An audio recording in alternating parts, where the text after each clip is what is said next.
All right, welcome back to Soundcheck Series Episode 2, where we bring you the latest news in hip hop and pop culture weekly. Every topic that you missed, every topic that you want to hear and learn more about, that is what we will discuss here. We're going to give you some opinions, we're going to give you some hot takes, but it's not just about what we have to say. We want to hear what you think and what you have to say. And the best way for you to do that is by jumping in the comment section and letting us know what you think. Did we get it right? Did we get it wrong? And what topics do you want to hear us discuss next? We have a whole section of the show dedicated to answering your comments and your questions. So that is exactly what we're here for now. But before we get into any topics, we have a favor to ask. Make sure that you like, comment, and subscribe to the Soundcheck series page, because if you don't do that, these videos won't get into the algorithm and we won't be able to grow this community. So we are working with you and we are working for you. So please do that small thing for us, and let's continue to make this a great series and a great show. Let's roll. All right, right. So we're gonna jump right into it. I saw some things on the internet. Breakfast Club covered it. Drake lawsuit update. What's the update on this? I'm gonna try to break this down into three things. First, I'm just gonna give you what happened, then I'll give you my opinion, and then I have a question. So, what happened? Drake's team has officially filed an appeal in their defamation lawsuit against UMG. Now, this should not be news to anyone, and I was surprised if this is hitting the internet and setting the internet on fire, because Drake's legal team said that they were going to file an appeal the day after the case was dismissed by Judge Vargas. Now they have finally, finalized the appeal and they submitted it. Now, what they are saying here is that this needs to be reviewed because Judge Vargas dismissed the case too early. This is not something where they are submitting new evidence. This is the same complaint with the same information, but what they're doing is saying this needs to be appealed or reviewed because there was an error in the judgment that Judge Vargas made. That's what they're saying here essentially. So they're saying that, she took some things into context that were not in the complaint, specifically some of the lyrics that Drake used. She didn't get the context of the whole argument, and she can't or she shouldn't be the person who is able to be the judge and the jury in this situation. So I think they're essentially pushing for a jury trial. Now, before this, about 2 weeks ago, I think this might have been January 8th, UMG's team sat down with Drake's legal team and they had some discussions or some sort of mediation. And what we can tell you 100% is that there was no deal on the table. There was no settlement that both sides agreed on. So that is why this appeal went through. So there's no new information to report here. It's just the appeal process. Now there will be some updates that will likely happen in March and June as these things begin to progress. But this is a long-standing thing. This will not be settled or dealt with quickly. This will take time. So that's what we can factually say. Now, what I want to say is, who cares? Like, who really cares? And I say this because I think when people look at this whole topic, they look at this from like a one-dimensional level when this is a complex issue. People are thinking about this too personally, when I think this is more of a business thing than it is a personal thing. Number one, it's business because Drake feels his contract was affected by the actions that his label took. And number two, I can imagine the legal fees that Drake has accrued in doing this, likely upwards of $1 million. They spent hundreds of thousands trying to locate one person. So I know they've likely spent $1 million. So from a business perspective, if you put $1 million into something, do you just walk away and say, "Oh, well, the public doesn't like what I'm doing, I'm just going to drop it," or do you continue to pursue in the hopes that number one, you receive some compensation for what you're alleging, or two, you find a way out of a contract, or three, you make label executives suffer who you feel wronged you. I mean, at this point, he has nothing to lose, so I don't see walking away from it. And my final thing that maybe you want to answer, because I have gone on social media platforms for the people who are so against this, who say that Drake is threatening and he's damaging hip hop. What are the ramifications that you feel? And this is not to you, you feel free to answer, or people in the comments. What are the ramifications if Drake is successful in this lawsuit? If it gets settled, or if it goes to a jury and he, wins, what are the ramifications on hip hop? What are the Uh, negative ones? I don't get that, because right after this lawsuit was filed, you had a big battle between Joey Badass and some West Coast artists. You had Nicki and Cardi going back and forth. You had JT and Cardi going back and forth. And they said some of the most heinous, vile things to each other. So that didn't stop any rap battles. That didn't stop any of the language. So what is going to change about hip hop is if Drake is successful? People have to tell me because I'm lost. I don't think anything changes about hip hop in the long term, but I do believe no matter how it ends up, it's not a win for Drake. Because I'm thinking if Drake loses, it's gonna be a bad look. If Drake wins, people are still gonna say the same thing. Like, yeah, you won a lawsuit that a lot of people claim isn't hip hop. So it's just gonna look bad either way. So I mean, I feel you when you say, you're going this far, why not just keep going? My personal take is I think he's just using this as a part of his rollout. I honestly think he's just using this because as soon as even something as simple as an appeal shows up, it's in all the headlines. He kills two birds with one stone. I think he's using it for his rollout, and that's why we're hearing about it again. Yeah, I was having a conversation with someone online about this, and they said that same thing that the rollout is dependent on the outcome of the lawsuit. I can't buy into that. I don't buy that at all. You have a known outcome that you're going to release an album. Why would you hitch that to an unknown outcome of a lawsuit where you don't know a timetable, you don't know an outcome, you have a desired outcome, but there's no way to know what actually is going to what's going to happen. And again, I think people are thinking about this too simply, right? Like if you've ever sued somebody or if you've ever been sued or you've been in any sort of legal proceeding, likely it's not boots on ground for you. You're not doing the work. You submit what you have, you meet with your legal team, you tell them this is what I want to pursue, and they give you the legal advice. Drake has not said one word about this. Even in the Iceman episodes, he's alluding to things, but everything he's alluding to is pre-battle, not a lawsuit that happened post battle. So I think people are just thinking way too much into it if you're trying to connect his rollout to this lawsuit. It's two completely separate things. He can't speak on it, obviously. That would be silly, and I'm sure his lawyers have urged him to never do that. So I think it's simply business, and people need to learn to look at it that way. And I know whenever you talk about art and you talk about money and you talk about business, people don't want to mix those three things, but unfortunately, welcome to capitalism, welcome to America, and welcome to 2026. There is no separation of the three. If you say so, we'll see. I want to see how it plays out in terms of his album coming out and, how this whole lawsuit plays out in tandem. We'll see. We'll see. Yeah, I mean, look, the whole thing. I don't have any personal like. I don't care if he wins or loses; doesn't affect my life, and I don't. I likely wouldn't have went to even the legal route in this. But again, I don't know what happened behind the scenes. I can only read what was in the paperwork, and if he truly believes his own executives conspired against him, then you're playing at a billion-dollar level. That's how wars are fought at that level. They Yeah. not go into the street and shooting a fair one, give me 5 minutes. They go into the courtroom and I'm gonna go get mine. So Yeah. that's just welcome to the world, man. But that's That's it. I don't true. want to talk about Drake's lawsuit anymore. I'm done. I'm actually gonna do a video on this, but after I do my video on it, I'm done. All right, bet. All right, so we got another topic. This one is interesting. It's been bubbling for like the past 24, 48 hours. And it seems like every 30 minutes, every few hours, we get another post and it's going downhill fast. So it's the 21 Savage, Fivio. You want to break down what we're seeing there as well?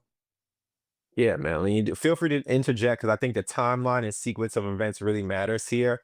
Hmm. So I think we had Fabio tweets at academics and says, "Hey, like I feel like we got to connect. I'm not getting the coverage. You should show me love. What happened?" Hmm. Within 48 hours, Fabio is with academics in studio now. Shout out to Favi. Shout out to my man and Live. And Live is Fabi Security. That's my guy. We from the same neighborhood. So shout out to them. First of all, let me get that out the way. That's Harlem, man. So Fabi's in the interview. Listen, man, one thing Fabi could say is he knows how to get a headline. So in this Yeah. interview, he's talking about 21 Savage and the F the Streets movement, which he is completely against. He's talking about New York versus Atlanta, saying New York rappers move way more tactical and are moving at a different level. I think that was it. Is that what set everybody off? Yeah, Was pretty that much. Pretty much, it was the whole he said a few things about 21 Savage. I mean, I do have the clip Yeah. here. I'm just saying, I just can't say fuck the streets. I don't care what they do over there in the land and none of that shit. I just don't want them. I just can't say fuck the streets. Why do you think Savage said fuck the streets? Niggas is weird. You know? Niggas is just weird. Why would you say fuck? Was there any New York rappers who said fuck the streets? Yeah, so 21 then goes on and he does a little 2, 3 minute, it's probably on Instagram, where he's talking about he doesn't want to argue with anybody who's of a certain age who's still talking about the streets. He'll do XYZ if he sees them. And again, it's just a back and forth battle of the internet where street culture and internet culture seem to mix. And when those two things happen, no good can ever come because those two worlds should not be intersecting. So, I think Fabio's intention here was to get his name back out and get his name buzzing, which, marketing, right? That marketing. And I believe he truly does feel some of these things. And I think 21 Savage is like, why are you playing with me?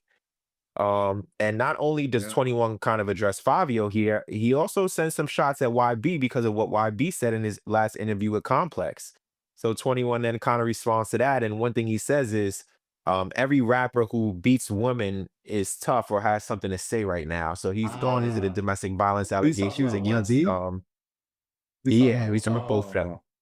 So okay. he's talking about both of them. I believe he's talking about both of them. Some allegations that have been made, and then it's just turned into an Instagram post and repost battle. Now, Fabio then fires back and he posts a video of Lotto and the freestyle, the BT Mhm. cipher that they did, where Lotto says what she would do with Fabio. And obviously, she's rapping, so I don't think she was serious. I think she was just, doing the bar for excitement or promo, as she posted herself. And then she goes on to say, "Well, I have more money than you." And money is the big trump card in the world, right? So, it's just a messy back and forth. And again, this is just an interview. And listen, Fabio's tagline is viral movie. And he went viral and he's making a movie. But now we have to see what comes of it. And hopefully it's music. Yeah. No violence, no continued back and forth. If the goal was to get your name out there, it worked, but you have to have music to follow up. So that is my advice to him. If he sees this again, maybe he will, he likely will. Is to now you have to follow up with the music. That's the next thing that you got to do. So the first part worked, if that was the plan. Now the next part is deliver. Yeah. I mean, yeah, this is definitely up his alley. I don't know if Fabio plans these, viral moments that are really just him, you know, dissing somebody else. I don't know if he plans this or he just goes and does the interview drunk and that's what comes of it. And then he just rolls with it and drops his song. I don't know, but it seems to work. But 21 it seems like it's just a battle between I'm a real Atlanta nigga and I'm a real New York nigga, and they dissing each other in like Atlanta slang and New York slang. They just going back and forth, and it's honestly pointless. We could just fast forward through this.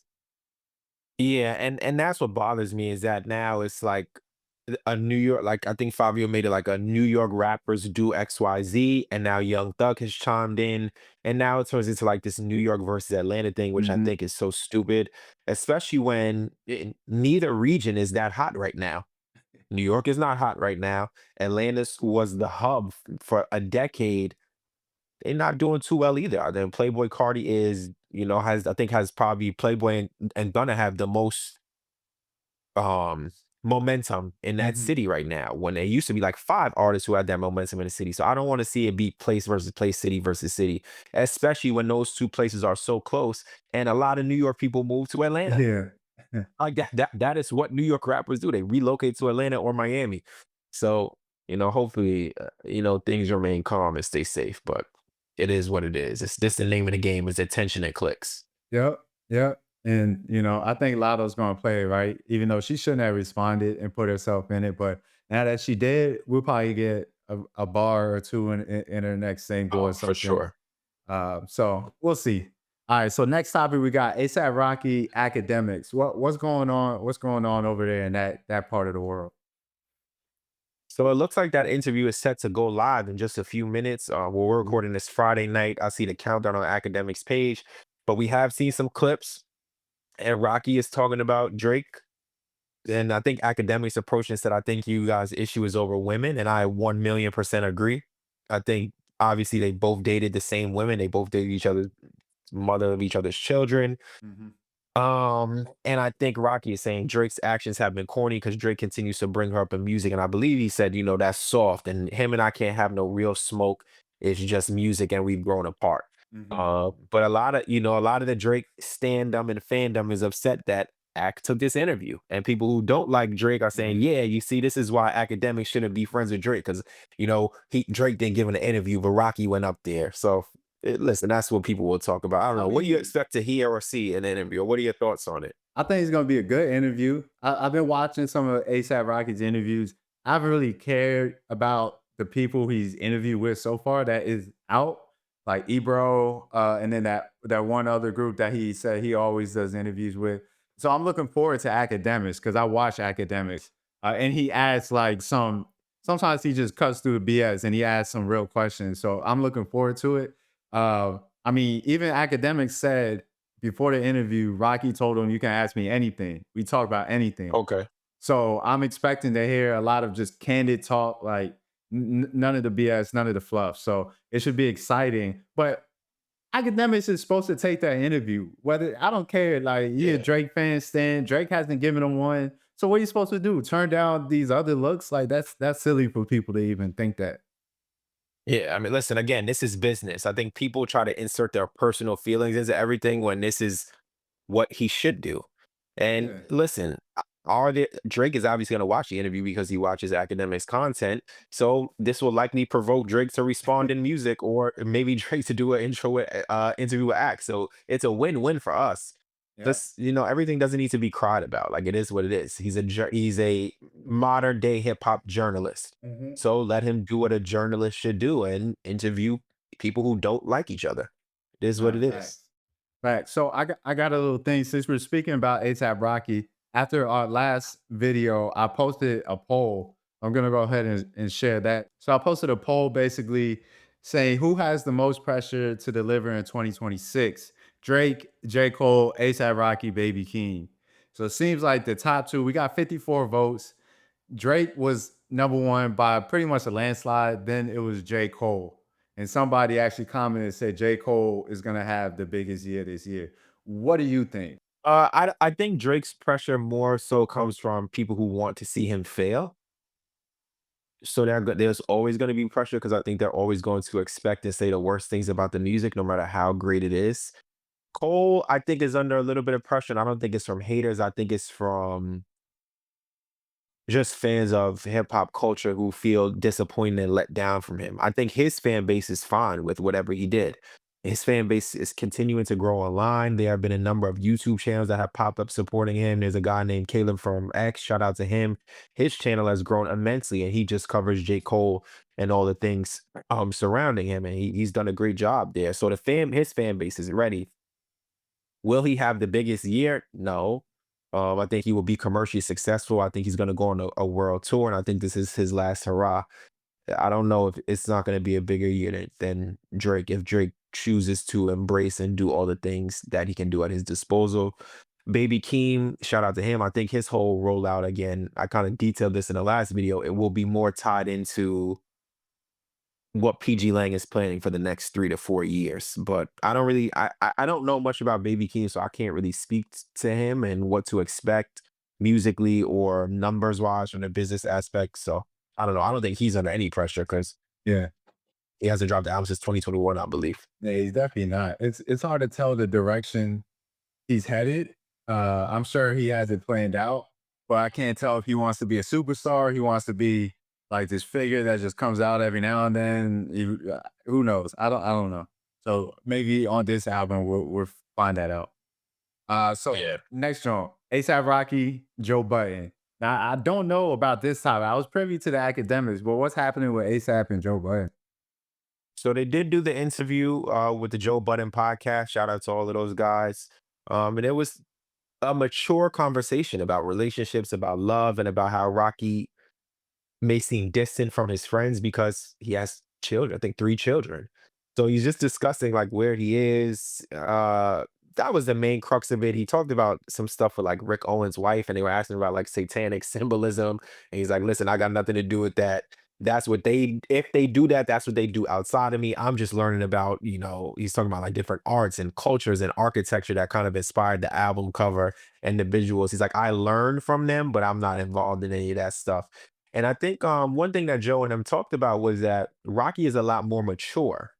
For sure. And Joe Budden has been very critical of him.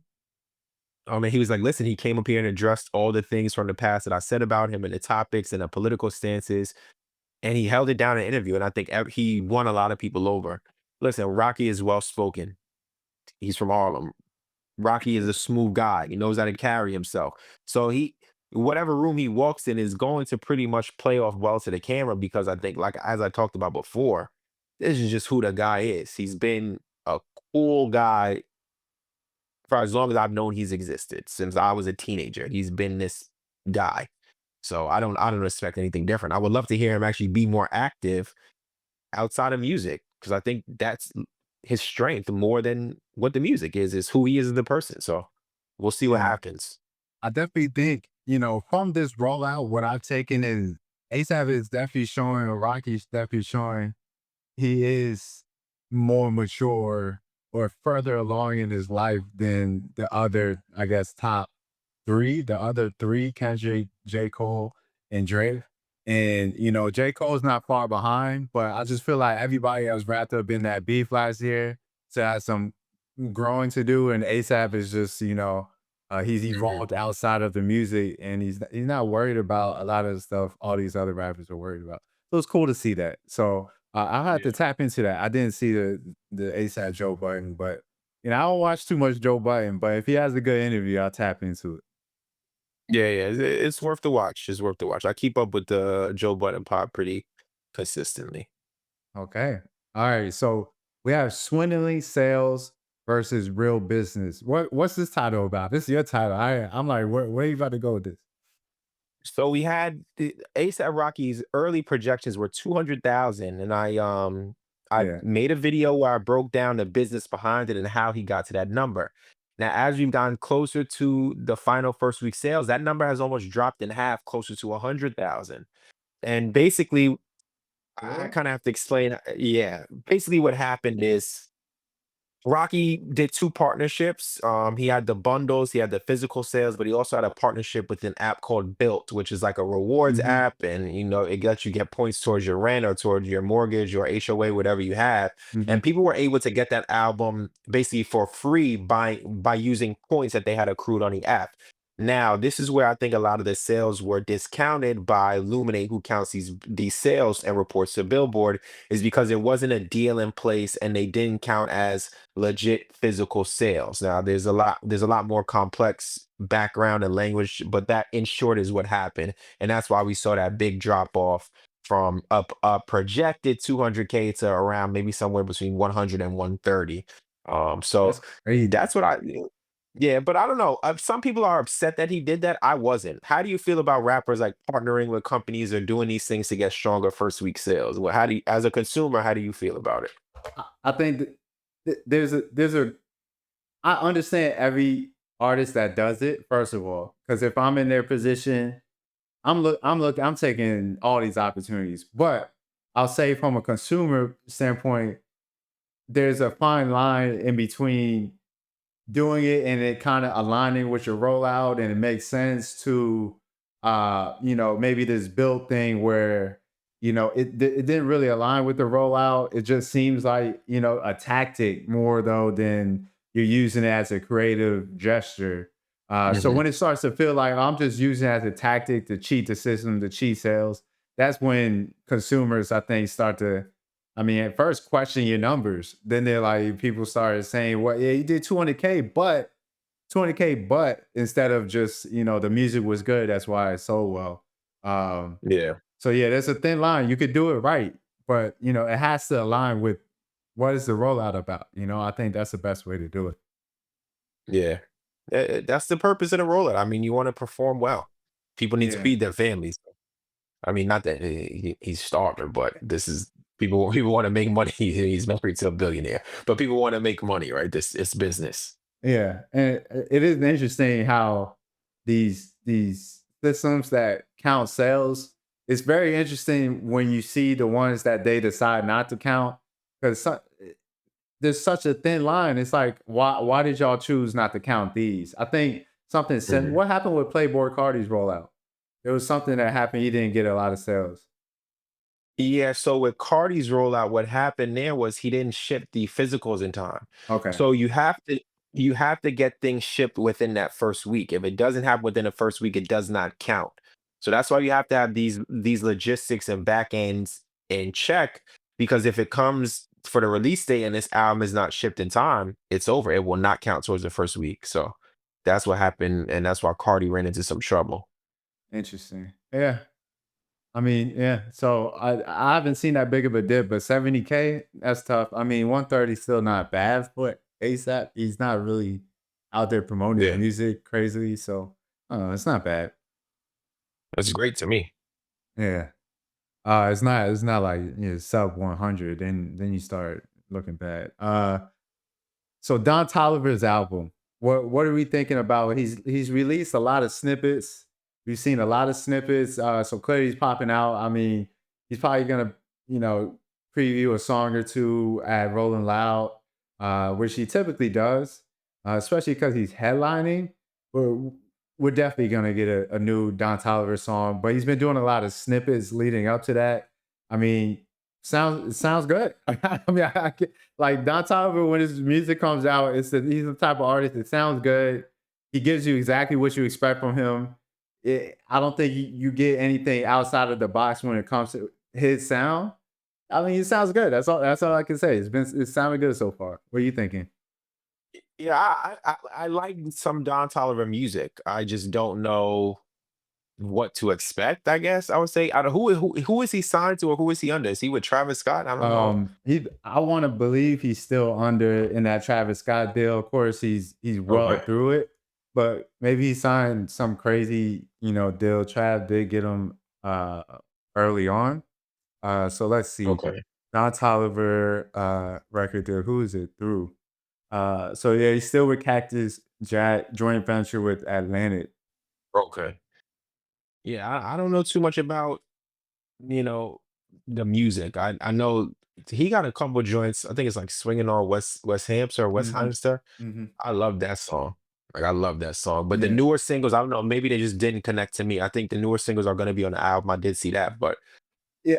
I'm gonna tap in more because that's at least a little bit younger musically than I skew, but we'll see what happens. Yeah, Don he leans closely to an ASAP type of artist where Mhm. he's gonna match visuals, he's gonna match his performances to the vibe of the song and the album rollout, and then things will start to connect more. He's that type of artist where you hear the song, you hear a snippet, you're like, sounds good, I guess. But then he drops the music Mhm. video and music video, the aesthetic, like, Hearthstone Cycle, I believe it was called. The last one is all biker themed. The videos were insane. So once he starts doing the visuals and stuff, the songs start to connect. He's that type of artist. So Okay. I have, high hopes for him. Okay. All right. So we'll see. I just gotta wait and see. But I think he released the date. I think it's coming out next week.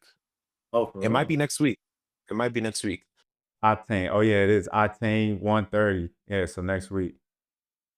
Okay. Yeah. Okay, I'm looking forward to it, man. Octane, all right, it's fine. I mean, he don't miss, man. You go through his catalog again, consistent. Hearthstone Psycho, Love Sick. Love Sick might be one of my favorites. Mhm. Actually, Life of Don. The first five records, if you go to Life of Don, just insane. He doesn't really miss, so yeah, I hope for him. But we have going from Don Toliver, NBA YoungBoy interview. So who did he sit down with? So YoungBoy sat down with Complex. Okay. It wasn't with Speedy. It was with one of their I think his name is Jordan. I think. But I couldn't watch. I couldn't get through it. I could not get through it because he's like it's just him as a person. I guess he's like reserved on camera. He was like answering in like a strange way. I don't know, man. I it was difficult to get through. But he was very similar to Fabio. YoungBoy knows how to go viral, so he took some shots at like 21 Savage and was calling rappers out their name. But I think it was coming from like he's like, listen, I'm all for saving the streets. But he's like, I love the streets, and I'm not gonna tell nobody to put down their G because I don't want nothing to happen to nobody. But I'm all for stop the violence. So like, I get what he's saying, but I don't know if that's the right way to deliver it. And he doesn't do many interviews. He does not. So I was actually Yeah. surprised to see him interview a Complex, but I think it's because the album had came out. And I guess he just wanted a little bit of a more mainstream presence in the media. But it was very difficult for me to get through. So I watched a few clips. But YoungBoy is the king of YouTube. But YouTube no longer counts towards Billboard, so I think that's why we'll see a smaller Yeah. spike in the numbers. But he just demands so much attention from a certain demographic that he's undeniable. He's not dependent on anyone. He also said that he owns all his masters, and he I believe intends on it. selling them one day. I Do I believe believe it? it. Yeah, I mean, he dropped so many projects. I think it's definitely believable. Definitely Yeah, believable. and But he's I don't performed know. insanely well. From my understanding too, I mean, when he got signed, he's kind of like a 21 Savage type artist. When he got signed, he had a Mhm. lot of motion already. So he's like, That's correct. you go into a label or Birdman, whatever it was, and you already got some motion, so you have some leverage. But I have the clip. 21 Savage had the fuck the streets movement that he kind of has been promoting these last. I don't even fuck about that. I am the streets. I love the streets. I come from the streets. I ain't on all that pussy ass shit.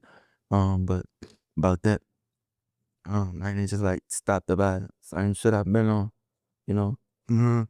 Oh no, that's kind of like I think people kind of confused. And it ain't got nothing to really do with toting a gun, cause I ain't telling you not tote your gun, Mm-hmm. but you ain't gotta have your gun and engage in bullshit. You know, Be violent. have your shit, cause you love it and cause you want to protect yourself. Right. You know. So, that's why I donate money to those type of things. Cause I actually do kill.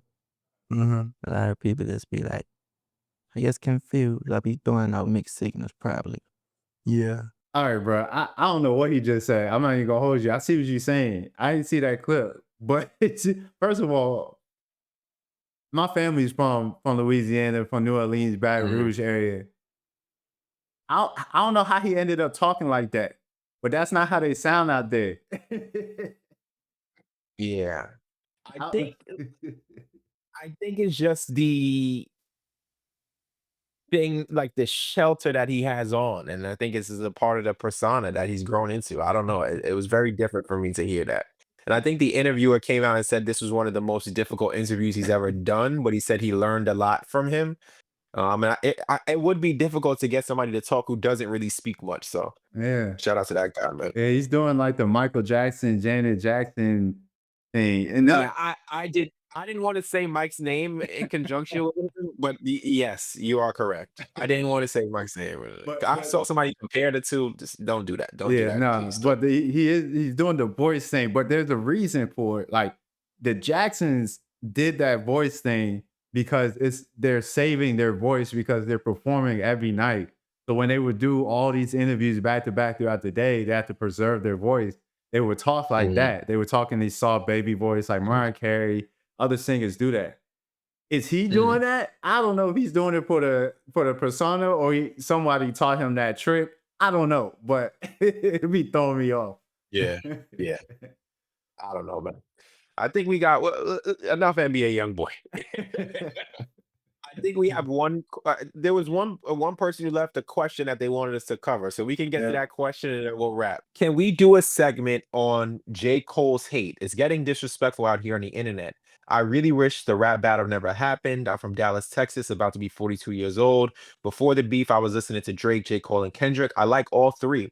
My humble opinion is that Kendrick is a backstabber. I think he was envious of Drake's success. Now look at him now winning all kinds of awards, which is great. Legacy hip hop media is biased. This comment from Latoya Derrick, shout out to you. Thank you for tuning in, has 20 follow-up comments. And shout out to my man Jared who commented. He's a member on my channel. So shout out to him. I gotta shout him out. He's been supporting. He goes by Dirty. So shout out to him. Dirty, Now, daddy. Dirty. if we're St. Louis or if we're dirty. Now, I it's hard for me to put people's personal feelings. I don't know these guys. So I'm not gonna say he was jealous of something, or I'm not gonna call him a backstabber, but I do think between the three of them, there are things that they each envy about each other. Because each career is a bit different. So one guy might say, hey, I wish I was a little bit more like this, or I wish I was a little bit more like that. So I do think I could see some feelings like that. And I could see them resenting each other for one in one way or another. And I think J. Cole has spoken about that a lot. Legacy media is biased 1,000,000%. I don't even think we need to go into detail about that because they cover some of these guys completely different than they do Yeah, another. When you sure. go to awards, Drake is never winning another Grammy in his life. Number one, because he doesn't submit his music to the Grammys. And number two, look at the way that he talks about the Grammys in his post, where he talks about how Grammys can't validate art. He posted pictures using a Grammy as a doorstop. So he's not winning these awards, nor do I think he wants to. So yeah, you're gonna see a little bit of, a difference when you get there. And I think a part of this battle is it has ruined the listening experience for consumers because people have drawn lines in the sand, like they're living or dying by these people's opinions of each other. And people are saying, I can't like you if you listen to this music. I want to, dox you on the internet because you're a fan of XYZ. You can like any of these guys' music and just enjoy it without having to make it so serious. And I think that's the thing. Like, obviously, my content covers Drake in a more heavy way because that's just the music that I listen to more. But I don't say bad things about J. Cole or Kendrick Lamar because I like Drake, because I like all of their music. I just like Drake's music a lot more than I like theirs. And that's okay. Like, it doesn't mean that you have to diss them. I think certain reactions and YouTubers and or social media personalities feel like they have to hate one guy in order to justify their love for another. And that's just what's trash. Yeah, I think a lot of that comes from, like you said, the legacy media thing. You would never know unless you really are connected to it what Mhm. legacy media personalities actually have ties with these artists. Like I didn't even know until you said it, and I started to recognize it afterwards. The fact that Charlemagne and Drake hate each other. Now I've known this for a year or so, but you said it some years ago. I'm like, oh, I didn't even realize. Then you listen to Breakfast Club, and he only has bad things to say when Drake comes up. Only 100% of the time. The only good thing he'll say is like he likes Drake's old music, but he just be ragging on him. And there's other personalities like that. So um, I think, like you mentioned, I think the younger or the coming up personalities are seeing that and they just copy them, even though they Mhm. don't have a reason to hate that much. But did this battle ruin? Did this battle ruin hip hop? People are. I'm tired of seeing that. To be honest, like it's everywhere on the internet. People love commenting that under my TikToks. I'm tired of seeing it.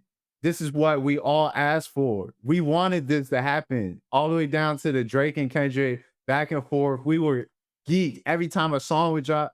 That was like the peak of hip hop. Like that was the peak for the however long. No, it didn't ruin hip hop. That's the next year or two. This is just what comes with it. And then it'll get back to normal where people aren't moving in these, cult like ways. But it didn't ruin hip hop. This is what we wanted. This is what we got what we wanted. We got the show we Mhm. wanted, bro. We just gotta be happy with it. Yeah. I do think it ruined hip hop. I think it ruined a lot of hip hop discourse. So that's how I feel. I think it took the air out the entire industry. So Yeah, I mean, it I is feel what like it is. I mean, another artist gotta pop out and like make the main thing is there hasn't been anything bigger than what happened there. Therefore, people just keep going back to that because there's nothing bigger than that. Artist has to pop out and make a wave and do something big so it can kind of wash that out. But right now, it's like, what's the biggest thing that's happened since then outside of that? It's nothing really shaking the hip hop world. So people just keep going back to exactly. that topic.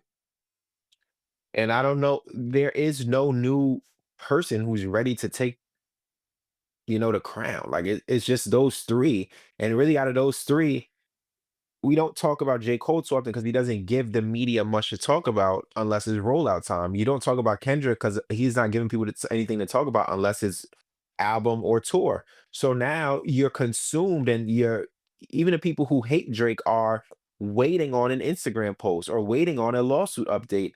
You're a lot of what you do is contingent upon Drake posting. So Yeah. that's what makes it so crazy. And that's the thing that I don't understand about creators. Like, cover the stuff you actually like. You wake up and hate on this guy, or wake up and have something negative to say about this guy, but he does more for you than your favorite artist likely does. So, man, listen, man, I hope, I think 2026 things will be back on track. So I think I have a positive outlook for this year. Interesting. Okay. I mean, I'm not mad at it. We'll see. When Drake drops the album, people keep hating on me for this tape on TikTok. But it's not over until Drake drops. He has to drop the album. He's going to address the last 2 years. If he doesn't, honestly, that's dropping the ball on his part, because I feel like you have to, and it's gonna make the album go way further if he does talk about how he's felt over the last few years and gives us some introspective looks. If he just skips over that and gives us a hot album with some dope songs that's not talking about it, fans are gonna be upset. So he has no choice. And I think that's gonna either reignite things, or it's gonna put a button on this whole thing. Either way, it's gonna change the trajectory. So I'm looking forward to it. And we'll see how it sounds. I mean, any final takes before we wrap it up? No, no hot takes. Just, again, people, if you enjoyed the video, please make sure you share with somebody, that you comment and subscribe to the channel. I think we did really good numbers for the first one. We had some Mhm. technical difficulties, still did well. We'll get a thumbnail rolling. So we're just going to continue to build with the people. And please just show your support, and we will support you in any way possible. Yeah. Well said. Well said. Yeah, this was a good one. I appreciate the support. It's crazy. And we keep them rolling out. But I gotta tap back in. I'm sure Fivio 21 posted something. So I gotta see what's going on. Yeah, for sure, for sure. I got to make some phone calls to the hood and see what's going on. I see what's going on.